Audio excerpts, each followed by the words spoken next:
کل پرسوں میں اس کی دیکھ رہا تھا، قاسم علی شاہ صاحب کی وہ ایک وی لاگ ہوتا ہے کیا، وہ دیکھ رہا تھا، اس نے کہ سندیپ ماہیشوری کوئی انڈیا کے ہیں، وہ میں نے دیکھے اس کے کلپ، بہت مشہور آدمی ہے سندیپ ماہیشوری، بہت زبردست موٹیویشنل اسپیکر ہے. اس کے سبسکرائبر پتہ کتنے ہیں؟ 28 ملین اکیلے کے سبسکرائبر ہیں. پاکستان کے سارے موٹیویشنل اسپیکروں کے مل کے اتنے سبسکرائبر نہیں جس کو اکیلے کے، سارے مولویوں کے، سارے مفتیوں کے، سارے میرے جیسے لوگوں کے، جتنے مرضی اکٹھے کر لو اتنے نہیں ہیں جتنے وہ اکیلے کے. اس نے ٹویٹ کیا کیا، اس نے ٹویٹ عجیب کیا جو میرے لیے بھی ایک تھا بڑا کہ یار یہ کیا بات کر رہا ہے. اب وہ موٹیویشنل اسپیکر ہے، لوگوں کو ڈپریشن کا علاج بتاتا ہے، لوگوں کو کاروبار سمجھاتا ہے، لوگوں کو زندگی سمجھاتا ہے کرنا کیا ہے، اور بڑا ہینڈسم آدمی ہے. آپ اگر دیکھیں سندیپ، اور بڑا زبردست آدمی ہے، لرنڈ آدمی ہے. گفتگو کرتا ہے تو آدمی اس کی گفتگو میں ایک سحر ہے، آدمی اس میں کھو جاتا ہے، کہتا ہے سنو ساری بات سنو اس کی. اب ٹویٹ اس نے یہ کیا کہ لوگ میرے بارے میں سمجھتے ہیں کہ میں بہت بڑا آدمی ہوں تو میں ڈپریشن کے علاج بتاتا ہوں، تو مجھے خود کو ڈپریشن نہیں ہوگا، لوگوں کو یہ لوگ ہیں.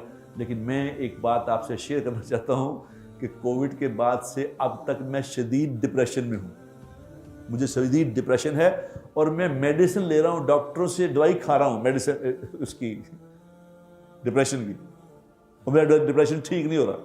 یہ اس نے ٹویٹ کیا خود ہی. اس نے کہا میں بتانا ہے آپ کو اس لیے چاہتا ہوں کہ آپ کسی بھول میں نہ رہیں. یہ بھی اللہ نے اس سے کروایا کہ کرو، تم بتاؤ کہ تم بھی ڈپریشن میں ہو. عجیب بات نہیں.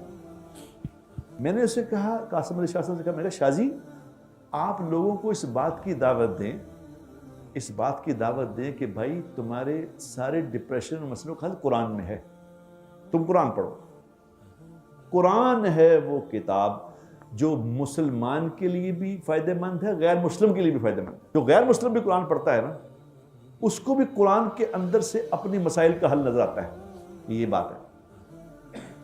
اور تم دنیا میں پھر چل پھر کے دیکھ لو، جتنے لوگ مسلمان ہوئے ہیں ان میں سے 90% سے زیادہ لوگ قرآن پڑھ کے مسلمان ہوئے ہیں. یہ میں آپ کو ڈپریشن کا حل بتا رہا ہوں. ڈپریشن ہو جائے غیر مسلم کو تو پڑھے قرآن، اور مسلمان تو خیر قرآن اگر نہیں پڑھتا تو عثمان رضی اللہ تعالیٰ عنہ کہتے ہیں مجھے حیا آتی ہے اس بات سے، مجھے حیا آتی ہے کہ میں صبح اٹھوں اور شام ہو جائے، سارا دن گزر جائے، میں قرآن کو کھول کے دیکھوں ہی نہ.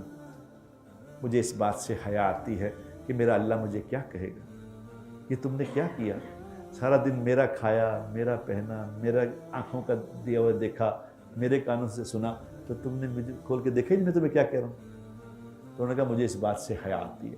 حضور اکرم صلی اللہ علیہ وسلم کا فرمان کا مفہوم ہے کہ جس دل میں قرآن کا کوئی حصہ نہیں وہ بمنزلہ ویران گھر کے ہے.